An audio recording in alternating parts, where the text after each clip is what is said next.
Waalaikumsalam warahmatullahi wabarakatuh. Jumpa lagi dengan kita. Saya selamat sebagai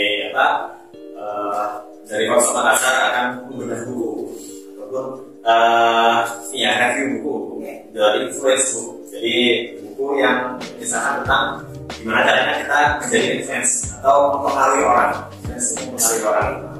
Saya nggak sendiri di sini, saya bersama rekan saya. Seperti biasa, kita sudah berdua. Ada Kak Cici, dari staf administrasi Korps Makassar. Oke, dari buku ini setelah kita baca dari bab pertama itu ada beberapa poin yang memang perlu kita bahas di sini. Kita perdalam lagi apa sih yang bisa kita ambil atau kita mungkin ambil pelajarannya dari poin-poin tersebut. Oke. Mungkin langsung aja buku kali ini. Mungkin poin pertama, silakan. Jadi, poin pertama itu di buku The Influence Books. Belajar gimana cara yang menjadi influencer yang karya Nicole. Jadi sebelumnya kan sebelum kita membahas di buku ini, ternyata saya baru tahu karena biasanya kita melihat influencer yang baik itu kayak tidak sekali gitu benar lalu muncul sudah dijadikan sebagai influencer. Saya kira itu kalau kita sekarang itu tidak ada apa namanya ilmu yang tidak ada ilmunya yang sekedar penting cantik dan bagus dan pintar berbicara di depan kamera sudah itu sudah dianggap sebagai influencer. Ternyata menjadi influencer itu harus ada timnya. Nah, salah satunya kan itu setelah saya baca dari buku The Influence Book ini, yaitu bagaimana caranya kita mempengaruhi orang lain dengan cara apa yang kita punya itu. Jadi yang saya baca di sini ada seorang CEO. Kan di sini poinnya apakah arti sebenarnya dari mempengaruhi. Jadi bagaimana kita mempengaruhi orang lain. Nah, dari CEO ini dia menjelaskan bahwasanya kemampuan mendayagunakan kecerdasan emosional Anda untuk berkomunikasi secara efektif sehingga Anda menjadi lebih mudah untuk mendapatkan ya dari seseorang. Jadi yang bisa saya ambil di sini, kecerdasan emosional kita berkomunikasi secara efektif. Artinya apa? Kita harus punya kendali.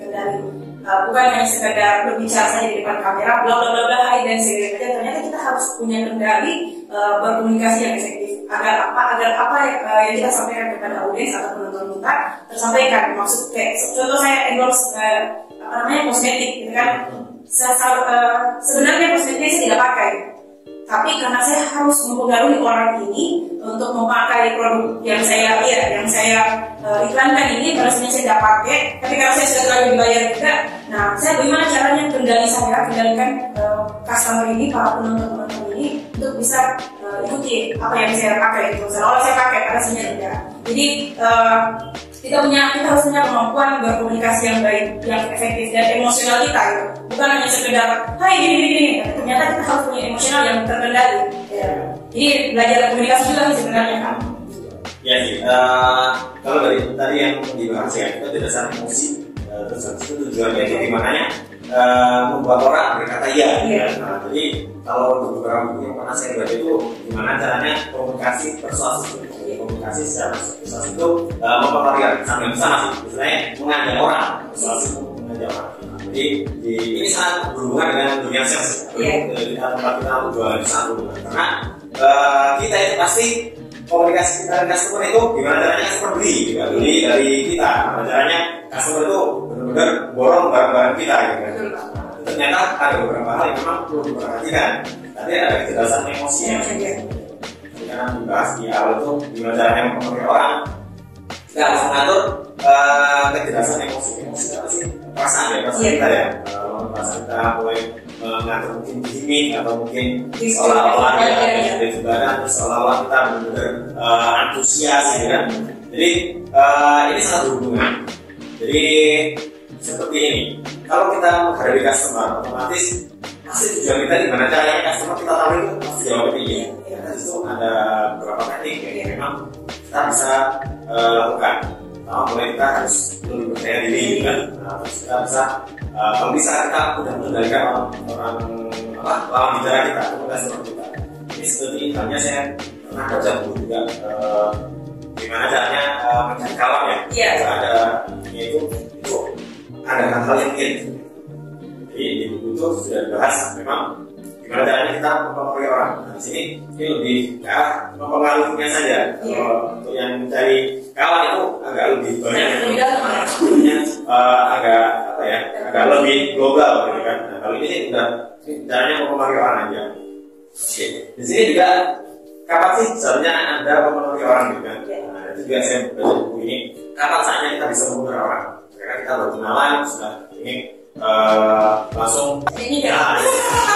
Atau kita baru kenal customer gitu langsung pilihnya langsung deal gitu. Nah, ternyata memang itu berhubungan dengan ilmu sales dan ilmu tentang apa penjualan ya. Itu ternyata nggak bisa seperti itu. Pertama kita harus bisa mempengaruhi orang tersebut untuk mengambil keputusan untuk membeli. Caranya seperti apa? Ya kita harus customer harus percaya diri kita dulu. Gimana caranya kita percaya? Bisa komunikasi yang apa ya? Misalnya ada lah komunikasinya itu. Komunikasinya itu bisa berarah, terus kita bisa juga mulai dari kepala sponsor kita bahas tentang kebutuhan umum, jadi mulai dengan gimmick atau mungkin dengan intermezzo atau bahasa basi itu bisa mulai dari. Jadi juga digambarkan ya ada lingkaran pengaruh ya. Lingkaran pengaruh pertama yang paling kecil itu tentang kendali. Terus itu di atasnya kendali, lingkaran di bawah kendali ada pengaruh, lalu lingkaran keprihatinan. Ya, setelah saya baca di sini, kalau orang yang kita ajak bicara masih di lingkaran keprihatinan, kita masih ada kesusahan karena itu sebuah kontrol kita. Kalau sudah masuk di pengaruh, pengaruh itu kalau kuat-kuatan aja orang yang kurang kita yang mempengaruhi orangnya. Kalau orangnya udah istilahnya kita bisa masukkan atau pengaruh, nah itu sudah dari kendali kita. Dan kita sudah customer otomatis percaya dengan kita. Akhirnya customer juga apa yang disarankan itu yang biasanya dibeli kayak gitu kan. Ini itu sih yang tadi 2 poin yang ada di satu influence book dari Cosmos. Kan tadi di sini dia menggambarkan tentang 3 lingkaran budaya. Seperti yang kita ketahui, keprihatinan kita maksudnya untuk mempengaruhi orang-orang, tidak untuk masuk di dalam dirinya orang kan. Nah, kalau sudah masuk di dalam pengaruh artinya ya 2 arah gitu. Siapa yang lebih kuat, yang terpengaruh sama kita, atau kita yang terpengaruh sama sama. Dan ketiga itu lingkaran kecil adalah kendali kita. Nah, biasa juga ini contoh kasus yang biasa kita lakukan di lapangan. Kadang-kadang itu kayak kita komunikasi kayak Pak Makassar itu logat-logatnya dialeknya kita, logatnya kita. Karena kita agak kurang enak kan mau menjelaskan ini kan secara komunikasi biar orang mendengar sama kita. Mau jelaskan seperti ini, tapi takut nanti customer-nya tidak tersampaikan. Bagaimana menurut Bapak untuk komunikasi yang seperti itu? Karena kan kita harus mempengaruhi orang, kita harus mempengaruhi customer supaya bisa beli apa yang kita tawarkan. Sementara kita masih ragu-ragu terhadap komunikasi kita. Nah, kan harus komunikasi efektif agar apa yang disampaikan juga tersampaikan sama customer. Menurut pengalaman juga sih, sebenarnya gimana caranya itu pertama tuh customer percaya sama kita. Setelah percaya kita, kita bisa gali kebutuhannya dia, misalnya poin untuk ngambil keputusannya itu apa, itu akan terkolek gitu kan. Akhirnya terbuka jadinya. Kalau itu kita tidak bisa buka, kita tawarin apapun padahal dia ya, akhirnya nggak beli. Tapi kalau sudah istilahnya aku tuh butuh seperti ini, seperti ini. Kadang ada masalah tersembunyi di belakangnya. Karena aku kapan lalu tuh ditipu sama karyawanku. Jadi otomatis kita tahu ditipu ini kita akhirnya secara pengalaman, secara hal yang sebelumnya kita alami juga tapi kasih customer lain akan membantu kita untuk komunikasinya lebih lancar. Jadi gimana caranya customer itu percaya sama kita itu yang paling penting kalau menurut saya. Dan disitu kalau kita customer udah percaya otomatis dia akan serahkan semuanya kepada kita. Udah berarti istilahnya sama kayak ini kan, pasangan itu kalau kita sudah curhatan gitu kan, kalau akhirnya kita percaya sama pasangan kita kan sudah gitu lah apa yang diambil keputusan sama pasangan kita, lalu kita percaya juga akan kita lakukan juga karena kita percaya pasti keputusan tidak mungkin mengambil keputusan saya ke hal yang lebih buruk kayak ini kan, pasti hal lebih baik. Itu sih salah satu yang saya tahu terkait mempengaruhi. Jadi sebelum kita masuk di mempengaruhi orang dan masuk ke dari kita, apakah kita harus membaca karakter customer karena kan harus melakukan pendekatan agar customer terbuka. Kalau kita tidak membaca karakter customer, kita nggak tahu bahwasanya customer ini terbuka atau hanya sekedar apa ya kayak introvert gitu, susah untuk membuka. Karena biasanya kita berusaha untuk membuka, tapi customernya tidak ada yang balik gitu Pak. Jadi apa kita harus berusaha dulu untuk membaca karakter customer Pak sebelum kita bisa mempengaruhi dan menjadi kendalinya kita. Itu penting juga baca karakter itu. Pas kita pertama kali ketemu orang pasti kita bisa lihat customer itu mulai dari dia dominan atau dia orang yang introvert itu pasti kelihatan juga. Pengalaman saya ya, saya orangnya cenderung lebih ke arah introvert. Jadi saya sedikit komunikasi saya itu agak susah kalau lawan orang introvert. Itu saya belum pernah alami juga. Saya bahkan sudah minta bantuan dari mentor juga gimana caranya kita menggali kayak gitu kan. Kalau sama-sama introvert gitu kan, karena itu kayak sama dengan kita. Ternyata dari kesalahan tadi kita bisa gali sebagai apa ya namanya benang merah ke customer. Kalau kita sama-sama introvert, ternyata itu bisa kita mungkin langsung ke titik poin hal-hal yang mungkin kita rawakan. Jadi kita mulai menjalin kedekatan tadi. Itu sih.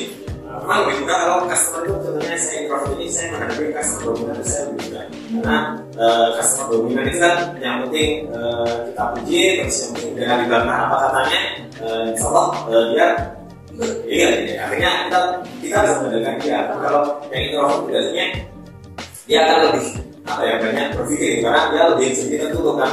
Jadi untuk percaya sama orang itu akan berpikir berulang kali karena itu berdasarkan saya sendiri gitu kan. Saya percaya sama orang pasti berpikir dulu bisa percaya atau enggak.